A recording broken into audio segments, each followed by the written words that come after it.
Well, thank you for hosting us to West Miami Middle School. I want to thank Principal Martin. I also want to thank Superintendent Carvalho for all their hard work.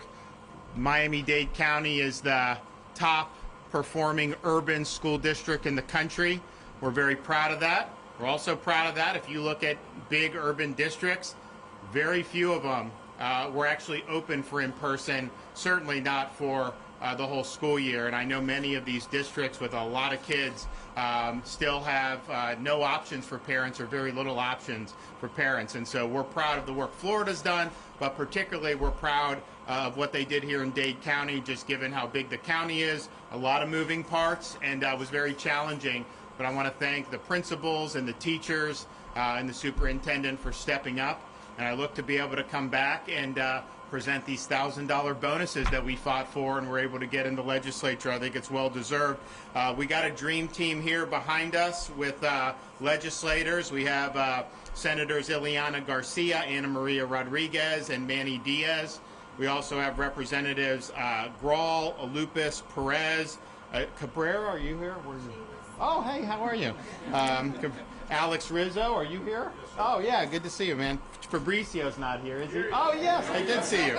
Okay, we got Bush, of course, and Juan Fernandez Barquin. Are you here? Yes. Okay. Did I miss anybody? Barrero. Oh, yes, of course. Good. And I said, I didn't say Perez. Okay, Perez. And then, of course, the Lieutenant Governor. And we're here to be able to sign really important pieces of legislation. As many of you know, we've made education a priority across the board, ranging from replacing Common Core to increasing minimum salaries for school teachers to getting more civics in the classroom. One of the most important parts of education is early learning, particularly early literacy. And this was something that I know some of these members here have been working on for a long, long time. It was a priority for our Commissioner of Education, Richard Corcoran, who told me we need to do more on this, and I said, look, I'm on board. So we have two bills today that we're signing, HB 419, Early Learning and Early Grade Success. We actually took executive action last summer using some of the federal funds that came down related to the coronavirus pandemic to implement a student monitoring system to prevent Florida's youngest learners from experiencing an academic regression due to the pandemic. This bill makes meaningful improvements to state accountability for our early learning programs. When I took office, our kindergarten readiness rate was 42%, and we have to do better than that if we want to succeed as a state. Thousands of Florida families rely on our VPK system to prepare their children to be ready for kindergarten. This legislation is really significant for accountability. It will turn the tide for these families, and their students will be more prepared than ever to enter kindergarten. By prioritizing VPA programs to leverage the coordinated screening and progress monitoring programs established in this bill, we'll be able to identify emergent literacy and mathematics skill deficiencies. This will allow us to provide crucial, intensive, personalized interventions for students who are at risk of falling behind. Bill establishes a timeline for phasing in a new VPK accountability system based not on one performance metric, but instead includes outcomes, learning gains, as well as observations from child-teacher interactions. We'll continue to build up the new VPK to 3 progress monitoring tool, and the other bill we're doing, HB 7011, will extend that tool all the way through grade 8. And this bill implements a statewide screening and progress monitoring tool for up to grades 8 to understand a student's academic deficiencies in real time and rapidly identify personalized interventions for students struggling in reading, math, and other subjects. The system will also monitor the impact of interventions to provide additional support to keep students on track and growing at grade level. Providing this data in real time will allow teachers to provide necessary and immediate interventions instead of waiting until it's too late. This bill also establishes the RAISE program, which is a coordinated system of regional literacy support teams to go into communities and provide pivotal reading supports where necessary.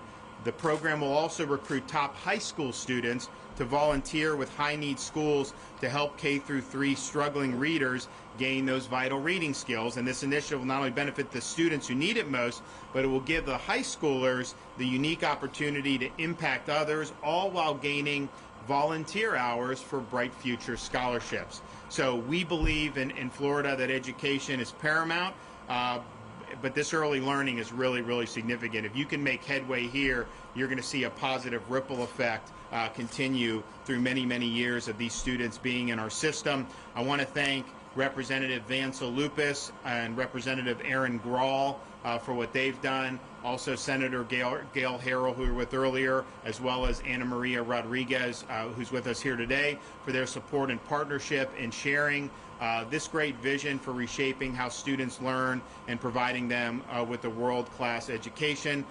This took a lot of effort. These are really significant reforms, and I think they provide us with a way to improve readiness for kindergarten in particular, as well as progress monitoring through grade 8. So I'm excited to be here and sign. Before I do, though, we're going to hear from a couple legislatures. So Vansa-Lupis, this is your show, so why don't you come up here and say a few things. Governor, I will never get tired of you saying early learning matters. This has been something that I've personally had the privilege of working on for more than a decade, and to have the leadership that we've seen in the governor's mansion talking about early literacy, talking about early learning, is something we've waited for a long time, so thank you, Governor. I want to touch on both bills. HB 7011, a bill focused on literacy and making sure that not only our students have everything that they need, but making sure that our teachers have the data and the resources that they need. And I want to publicly thank Speaker Sprowls, Chairman Latvala, for not only saying that literacy matters. I think we all know that literacy matters, but in a state that's made as much progress as we have in education reform, to still have 40% of our third grade public school students not reading at grade level, that is a challenge that we have to overcome. And what this legislation does, in conjunction with HB 3, which is a book delivery program, what these pieces of legislation will do is ensure that we have the data, we have the resources we need to make sure that every child is reading at grade level by 2030. HB 419, and I said it earlier this morning, I cannot believe that this day is actually finally here. I'm so happy that one of my closest friends and the the godfather of pre-K is in the room today, David Lawrence, who I didn't say grandfather, I meant godfather. I apologize. I will get punished for that later. But in all seriousness, the fight for pre-K came out of our community, and we should be very proud of that. And it's a program that serves 170,000 students every single year. But the dirty little secret of pre-K that we have fought for 10 years is that there's been no accountability in it. So I have been so honored and privileged to work alongside my closest friend in the legislature, Representative Grawl, as she has fought this battle for the last 3 years to bring real accountability, real quality to our state's early learning program. Because as the governor said, it's our responsibility to make sure that every child has that foundation that they need to thrive. And it needs to be available to every child in Florida. So, Governor, I am so honored to be here today, and I just thank you for your leadership, sir. Great. Good job. Senator Rodriguez. Good afternoon, and thank you, Governor DeSantis, for choosing West Miami Middle School as the backdrop for the signing of this very important bill into law. Kudos to Principal Martin and her team for welcoming us all today. As a mother of two school-aged boys, both of whom are here standing in the back with my husband, who struggled with reading, I know firsthand the importance of having the tools to measure literacy progress for our children so that we can intervene earlier and provide the necessary resources for them to succeed. It's been a distinct honor to partner with Representative Vansa-Lupis and Governor DeSantis in assuring that Florida leads the nation in identifying and intervening in early childhood literacy. As with everything we do as public servants, let us never forget our mission to improve the lives of all Floridians, especially those most vulnerable as our young children. God bless you and have a great afternoon. Okay, Aaron Grawl. Thank you, Governor. Thank you, Governor, and I want to thank the Governor and the Commissioner for their commitment to early learning. Representative Lupis and I were in Vero Beach a little bit earlier, and I made some of the same thank yous, and one of the thank yous that we often forget to make at these types of events is to our families.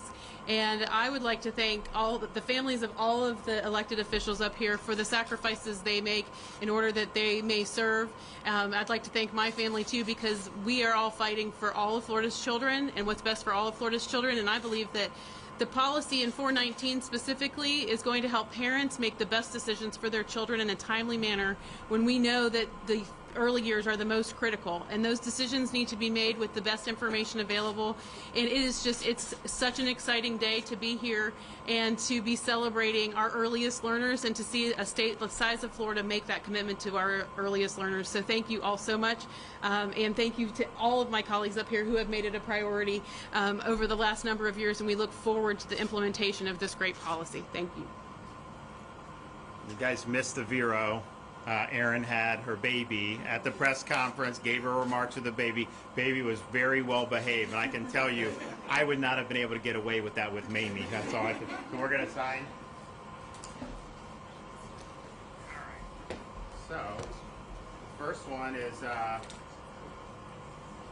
7011. Today is, I believe, the 4th.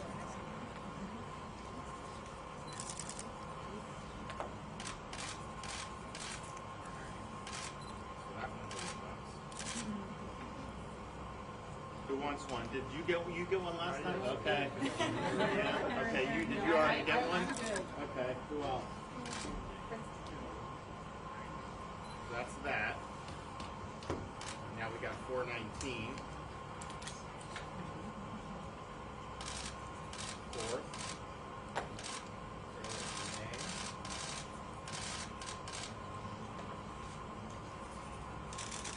Who wants these? I'll take one. Thank you. All right, so we got two great bills right here. Signed, sealed, and delivered. Great job, guys. We appreciate it.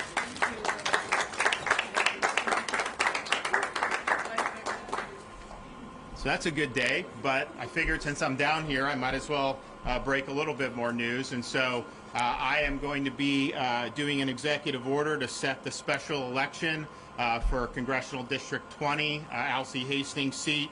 I've spoken with Laurel Lee. I know she spoke with both the Palm Beach and Broward supervisors. So we're going to do the primary for November 2nd, the general election for January 11th. I think that puts qualifying towards the end of the first week of September. And, I know as someone who ran for it before, there's a lot that goes into it. I know there'll be a lot of folks that want to run for it, so hopefully that gives them enough time to be able to get on the ballot and do what they need to do to be competitive. So we appreciate that, and take a couple questions. Glenna. Hello, Governor. Hi. Can we go off? What's that? Can we go off topic? You can go off topic. So, would you rather run against Charlie Crist or People said Charlie Crist, and I was just asking myself, what party is he going to run in this time? I mean, he's on a Republican, I know, lost before, Independent, Democrat, but then I look at his voting record in the Congress. He has voted this Congress with Nancy Pelosi 100% of the time. So he probably could give it a run and be credible with the Green Party even. So who knows? Look, all we're going to do is continue to lead, do a good job for the state. I'm excited at the legislation we've been able to do. We're going to be able to sign a lot of great bills. If you look at our fiscal situation, as you guys know, they always redo the estimates for the revenue.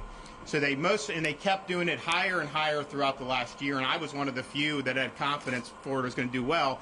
And we ended up, actually, people said my budget was rosy. I undershot what we've actually done. But they redid the estimates the second week of April for the remaining 3 months of the fiscal year, April, May, and June. And as of right now, our collections in April were $750 million above the revised estimate from just less than a month ago. And so that's going to be another $1.5 billion, maybe even $2 billion that none of us were even accounting for when we just did this budget, that's going to end up by July 1st. So we could very well have $10 billion in reserves, which the state's never had, and that's not counting the excess federal money that obviously the legislature didn't spend all of the stimulus money. That's not even counting that. Our budget stabilization fund, rainy day fund, we never touched a penny of it during COVID. We've doubled it. So if you look at a state that's doing what we need to do with water resources, Everglades, education, infrastructure, we're really, I think, going in a good direction. And you contrast that with many of these other states that made much different decisions over many years, but particularly over the past year. There's a reason why people want to be in Florida and why people don't want to be in some of these other places. Staying on this topic. Okay, which Hey, hold your hold. Wait, hold on. Go ahead. Yeah, what's your answer? I mean, honestly, you know, bring the more the merrier. You know, it's fine. Speaking of that, Charlie Crist and Nick Fried have been, praising Biden, pushing the Biden agenda. Today, during his announcements, he referred to you as Rick Scott. What does that say? Is it too much on his mind, or is he having one of those senior moments? Wow.